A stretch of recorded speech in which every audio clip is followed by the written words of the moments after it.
ধারালো অস্ত্র দিয়ে স্ত্রীকে কুপিয়ে খুন করল স্বামী।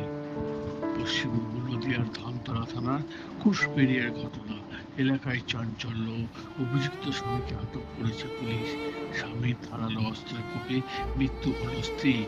রবিবার বিকেলে ঘটনাটি ঘটেছে নদীয়ার ধামতলা থানার কুশবেড়িয়া পশ্চিমপাড়া গ্রামে। পুলিশ সূত্রে জানা গেছে মৃতার নাম সুচিত্রা দত্ত, 26 বছর। পুলিশ ও পরিবার সূত্রে জানা গিয়েছে বছর 12 আগে গ্রামেরই বাসিন্দা নির্মল দত্তের সঙ্গে বাড়ির কোমতে ভালোবাসা করে বিয়ে করে সুচিত্রা। বর্তমানে তাদের 9 বছরের পুত্র সন্তান রয়েছে। নির্মল পেশায় হাতুড়ি চিকিৎসক। বছর 3 ধরে স্বামী স্ত্রী সম্পর্ক অবনতি হয়। সে কারণে গৃহবধূ বর্তমান ছেলেকে নিয়ে বাপের বাড়ি থাকতো। কিছুটা দূরে বাড়ি ভাড়া করেছিল। আদালতে গৃহ বিচ্ছেদের আবেদন করেছেন মহিলা। রবিবার দুপুরে ওই ভাড়া বাড়ির একটি ঘরে একাই ছিলেন সুচিত্রা। সেই সময় নির্মল ধারালো একটি অস্ত্র দিয়ে কোপায়। খবর পেয়ে ঘটনাস্থলে পৌঁছে ধামতলা থানার পুলিশ। পুলিশ জানিয়েছে দেহ মৃতদেহ ময়নাতদন্তের জন্য পাঠানো হয়েছে রানাঘাটে। খুনের ঘটনার তদন্ত শুরু হয়েছে। আমি সংসার করে না, ডিভোর্স অ্যাপ্লাই করেছে, এখনো কি ডিভোর্সটা ক্লিয়ার হয় নাই। এদিন কোর্টে গেছিল, ওরেও ডাকছিল, তাও হাজির হয়নি।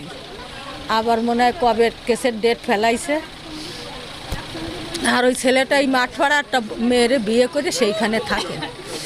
এইবার কালকে আমরা নাইট খেলায় ছিলাম, সকালবেলা বাড়ি আইছি। বাড়ি আসলে আমি ওরে ডাকি নেই, উঠিছে। উঠে ও কয়েকও মাথা আমি বাড়ি যাই কটা বিড়ি বান্ধি গে। তা আমি বললাম যে তাই যাও, যাই বিড়ি বান্ধবকে কয়টা আমি সব সারিয়ে নিবানি। আমি সব সারিয়ে রান্না টান্না করে ও ছেলেরে খাওয়ায় দিয়ে আমি উনি একটু শুয়ে রয়েছি। এর মধ্যে আমার বড় ছেলে ফোন করেছে। আমার বড় ছেলের সঙ্গে কথা বলে ইনার দ্বারা ফোন দিছি। এর মধ্যে ও আইছে, এসে কছে মা রান্না করছো? আমি কছি করেছি, দেখ খা। কছে তাই তুমি কি একটু শোও নাই? আমি কছি না রে বাবা, আমি একটু শুতে পারি নি। শোবো কখন? আবার সে পাট কাটা হয়ে গেছে, আমি বাঁচবো। মেয়ে ও ছেলে নিয়ে একাই থাকতো, ভাড়া বাড়ি থাকে। কতদিন ধরে আপনার ওই জামাইয়ের সাথে মেয়ের বিয়ে কতদিন ধরে? এই আমি বলছি স্যার 4 বছর ধরে ওদের সাথে কোনো মিলামিশা নাই, কোনো আলাপ ব্যবহার নাই। তা এখন এখনো তো ডিভোর্স হয়নি? ডিভোর্স অ্যাপ্লাই করা হয়েছে কোর্টেও। আমার মেয়ের জামাই আসতো এই বাড়িতে? না, ও আসে না, ও এইখানে আসে না। ও থাকে মাঠপাড়া আর ওর দিদির বাড়ি এই উদর গাছতলার ওইখানে। তাহলে আজকে কি হয়েছে?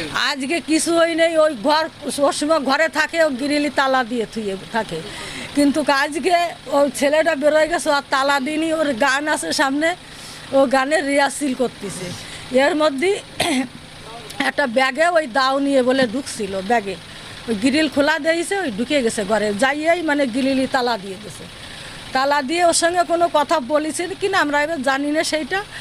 এইবার মনে হয় ওই সঙ্গে সঙ্গেই মনে হয় ওরা কোপ দিয়েছে। কোপ দিলেই ওনার কাছে ফোন করেছে, বাবা আমারে বাঁচাও। কে দিয়েছে কোপ? ওই স্বামী যে বাবা বাঁচাও যখনই বলিছে তখনই আমার কি তুমি দৌড় দাও। আমি তখনই ওই পাট ফেলাই থেকে আমি দৌড়ে যাই, দেখি গিরিলি তালা দিয়া। আমি যাই ওরে ডাকছি যে মা দরজা খোল, দেখি তালা দিয়া। আমি বলছি তালা দিয়ে তুইছিস, তালাটা খোল। দৌড়ই ও পাশে যাই, জানলা বন্ধ, ও পাশে যাই, জানলা বন্ধ। ওই পাশে যাই দেখি জানলা এক বেল খোলা রয়েছে, আমার মেয়ে কাঠের পর কাঠের পড়ে রয়েছে। পশ্চিমবঙ্গ বিশ্ব